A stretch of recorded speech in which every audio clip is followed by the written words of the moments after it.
So playing soccer and football in the same season, it was really fun, and it kind of sounds hard since it's two at the same time, but being just the kicker for the football team, it wasn't as difficult because I didn't have to show up to every single practice.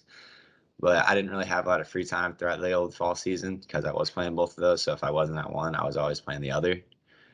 And it helped me branch out a little bit because I was friends with people on the football team, but being on being on the team just creates new relationships and everything. I excel at my interscholastic activities and my school subjects at the same time by always just keeping them separate, not like because I know at basketball practices all the time. Me and a couple of my teammates would always talk about like our test that we just had, but we would never let like a bad test or like a really nervous test we just took really affect how we played. So that's probably the biggest thing I did to excel in both is just never combine the two. Always keep them separate. If I had a bad game, don't let that make me have a bad test or like not do homework. Just if I had a bad game, let go get an A on the next test. So just keeping them separate was probably the biggest thing.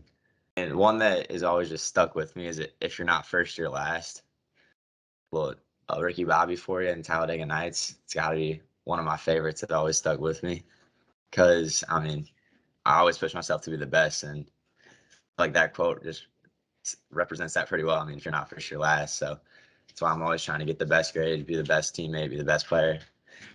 I mean, it's kind of the basis of what we want in a program to have a student athlete like him.